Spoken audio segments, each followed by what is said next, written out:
Este vídeo é um oferecimento da Amazon, onde você encontrará todos os livros ambientados no universo das crônicas, bem como os mais incríveis produtos relacionados às crônicas, a Game of Thrones e a House of the Dragon, sempre com os melhores preços. Para conferir, basta clicar nos primeiros links na descrição abaixo. Comprando através deles, você estará me ajudando a produzir diariamente e tornando o MGF cada vez mais forte.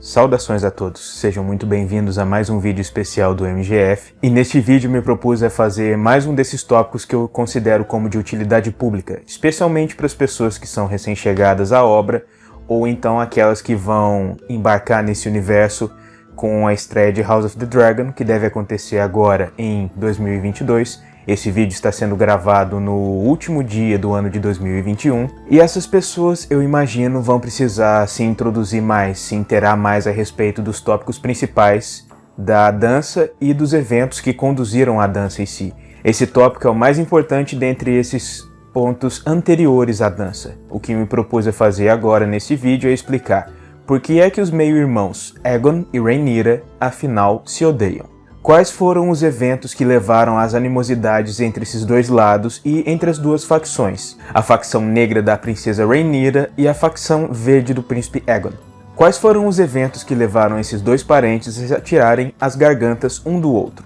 É isso que nós vamos descobrir no vídeo de hoje a partir de agora. Mas antes de começarmos o vídeo propriamente dito, como sempre, eu peço a todos que deixem um gostei, se curtirem a história, e que compartilhem esse vídeo em grupos e com amigos que gostem ou possam vir a gostar da obra ou do tema tratado aqui. Demorou? Então, sem mais delongas, comecemos. Antes de compreendermos exatamente as razões pelas quais estes dois meio-irmãos vieram a se tornar inimigos mortais e a desenvolverem um ódio fundamental um pelo outro, precisamos retroceder no tempo, para um momento anterior à sua ascensão ao poder, quando o pai de ambos, o príncipe Viserys Targaryen, um dos netos do velho rei Jaehaerys I, subiu ao trono de ferro. Tudo se iniciou durante o chamado Grande Concílio de 101 após a conquista, uma imensa reunião de grandes lordes, ladies, cavaleiros e outras figuras importantes de todos os cantos dos Sete Reinos, conclamada pelo velho rei em pessoa, na monstruosa fortaleza de Harrenhal, a única em Westeros grande o suficiente para receber todos os convocados, caso comparecessem integralmente, que tinham um objetivo bastante claro e direto: o de escolher o herdeiro real para o trono de ferro, após as mortes ou impedimentos dos filhos de sua graça que poderiam servir como seus herdeiros ao poder.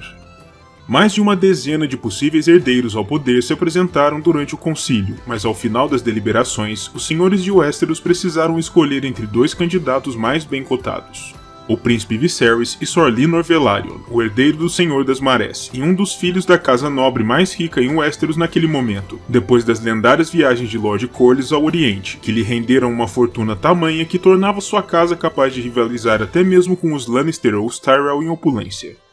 Eventualmente, Viserys foi o escolhido da maioria, apesar dos melhores esforços dos Velaryon para tomarem o poder para si, talvez por conta do sangue Targaryen mais puro de Viserys, e ele se tornou rei 2 anos mais tarde, em 103, após a morte de Jaehaerys. O primeiro dos filhos de Viserys foi a princesa Rhaenyra, nascida 6 anos antes de sua coroação, enquanto Aegon só veio ao mundo 4 anos mais tarde, em 107, depois da morte da rainha Aemma Arryn, a mãe de Rhaenyra, e do casamento do rei com Alicent Hightower, uma ambiciosa e inteligente lady oriunda de Vila Velha, filha de Sir Otto Hightower, escolhido por Viserys para ser sua mão, e que fora responsável por cuidar de forma diligente do velho rei em seus últimos anos de vida, angariando o carinho e a consideração de sua graça e caindo nas boas graças de Viserys também. Viserys amava Rhaenyra intensamente desde seus anos de infância, com a princesinha nunca se mantendo distante durante muito tempo de si, o que fez com que ela ficasse conhecida como o deleite do palácio, e por isso, independente de considerações práticas sobre a educação da princesa para os deveres de estado, ou a repercussão que tal ação poderia ter junto aos seus senhores nobres, mas também por conta do fato de Viserys não contar com nenhum herdeiro masculino à época, fez com que o rei decidisse nomear Rhaenyra como a princesa de Pedra do Dragão, no ano 105 após a conquista, quando ela contava com apenas 8 anos de idade.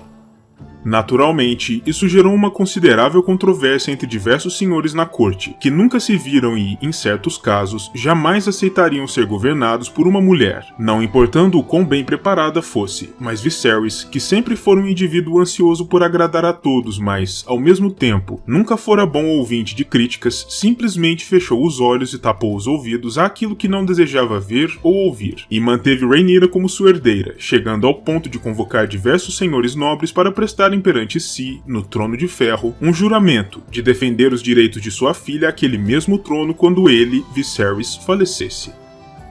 Até então, isso não chegava a ser um grande problema, apesar da oposição velada de alguns, mas a questão sucessória se tornou um pouco mais complexa 2 anos depois, quando Aegon veio ao mundo, o primeiro filho do rei com sua nova esposa. A quando de seu nascimento, diversos senhores respiraram mais aliviados, acreditando que agora Viserys voltaria atrás em sua decisão que, eles imaginavam, sua graça só havia tomado por falta de opção. Um herdeiro masculino havia nascido, e agora o problema estaria resolvido. No entanto, Viserys chocou tais senhores ao não apenas não voltar atrás em sua escolha, como também ao reafirmar que Rhaenyra era sua herdeira e que a questão estava decidida, chegando ao ponto de banir Sir Otto, sua própria mão, da corte durante algum tempo, por ter, em sua opinião, lhe pressionado com demasiada veemência para reconsiderar a questão. Essa seria a primeira razão pela qual a guerra civil se tornaria inevitável no futuro, e o primeiro motivo pelo qual os irmãos vieram a se odiar, mas ainda há mais para ser discutido. A princípio, depois do segundo casamento de Viserys, a relação da nova rainha com sua enteada foi positiva.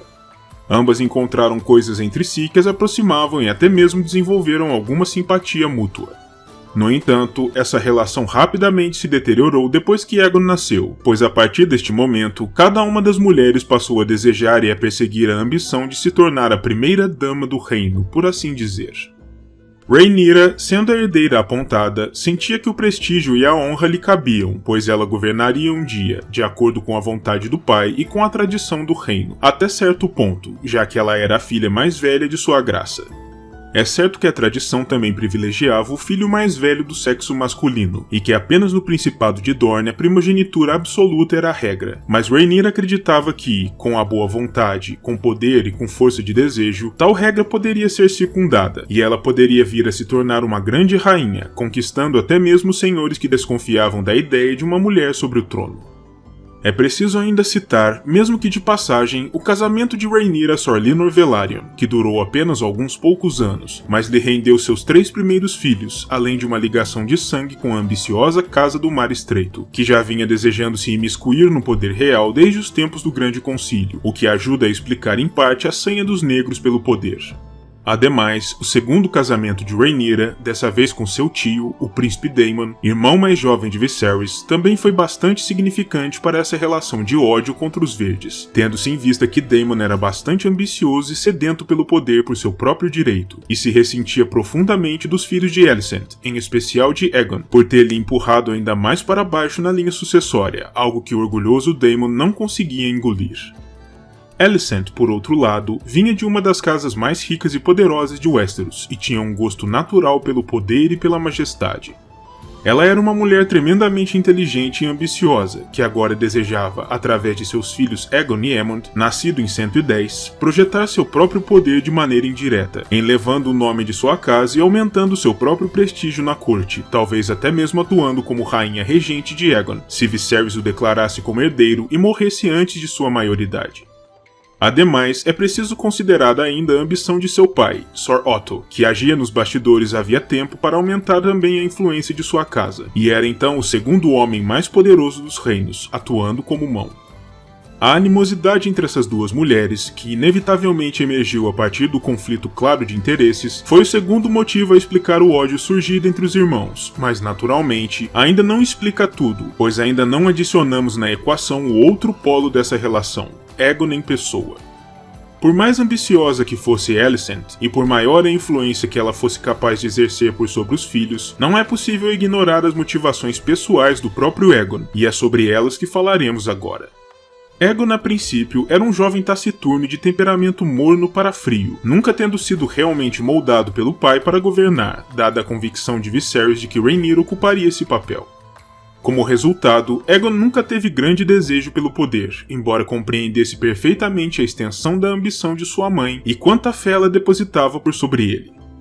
Sendo assim, ele defendia sua própria pretensão ao trono, de forma tímida a princípio, mais por uma questão de obrigação do que por legítimo desejo. Mas isso mudaria quando seu pai veio a falecer, no ano 129 após a conquista, graças à intervenção de duas figuras cruciais em sua vida, Sir Criston Cole e seu próprio irmão mais jovem, Aemond. Por um lado, o Cavaleiro Branco era um desafeto notório de Rhaenyra àquela altura, e foi rápido em afirmar a Aegon que, caso ele não tomasse o poder para si mesmo, a despeito da vontade testamental de seu pai, sua irmã Rhaenyra se livraria dele, de sua mãe e de seus irmãos o mais rápido possível, assim que assumisse o poder, o que meio que o forçava a assumir o trono, mesmo sem a preparação necessária para governar. Por outro, seu irmão Aemond, um notório desafeto dos filhos de Rhaenyra, em especial de Jaehaerys e de Lucerys, este último responsável pela perda de seu olho direito, tinha seu sentimento partilhado por Aegon, ainda que em menor escala. Por isso, Aemond desejava acima de tudo que sua facção se sobressaísse aos negros, por uma questão de vingança acima de qualquer outra, e estava pronto a pressionar Aegon tanto quanto fosse necessário para isso, além de estar também preparado para lutar e, talvez, morrer pela causa. As pressões dessas duas figuras, combinadas ao medo que Aegon sentia de viver sob um governo de sua meio-irmã, se converteram no terceiro fator que explica as animosidades entre os lados, mas ainda assim não justifica completamente o ódio que surgiu entre os dois lados. O fator medo contribuiu para que Aegon se ressentisse de sua irmã mais velha, mas o que realmente fez aflorar os mais fortes sentimentos negativos entre ambos foi mesmo o calor da batalha, com seu ódio vindo a aflorar apenas depois da explosão da dança, quando ambas as facções já se encontravam em guerra aberta, e Aegon, agora coroado como segundo de seu nome pelo próprio Sir Criston, não poderia recuar ou admitir que Rhaenyra o desafiasse, pois isso significaria a morte para si e para todos os seus, fosse pelas mãos da inimiga e de seus partidários ou pelas de seus próprios apoiadores, que obviamente se sentiriam ultrajados e traídos. O ódio entre os dois irmãos, portanto, não é um sentimento que possa ser explicado de maneira tão simples e direta, conforme vimos até agora, e foi, por outro lado, algo construído ao longo de muitos anos, por diversos fatores e com uma boa dose de pressões externas, vindas em especial de Daemon pelo lado de Rhaenyra e da rainha Alicent, do lado de Aegon. Naturalmente, após o início da guerra, tal ódio se acentuou muito simplesmente dado o calor dos combates e o cheiro do sangue que pairava no ar, e tal ódio atingiu um ponto crucial a quando da captura de Rhaenyra pelas Forças Verdes, com Aegon podendo finalmente fazer cumprir sua ideia de justiça real perante aquela que ele via como uma usurpadora em potencial. Aegon ordenou que Rhaenyra fosse atirada ao seu dragão Sunfyre, e a princesa que se coroara rainha terminou seus dias chamuscada e devorada pela criatura de Aegon, que ainda governaria durante mais algum tempo até ser encontrado envenenado em Porto Real, com a autoria do feito sendo discutida até os dias atuais. No final das contas, o ódio nutrido entre ambos os irmãos não lhes fez bem algum, e apenas conseguiu partir um reino que havia sido próspero até então, mergulhando Westeros em um de seus períodos mais sombrios em toda a história.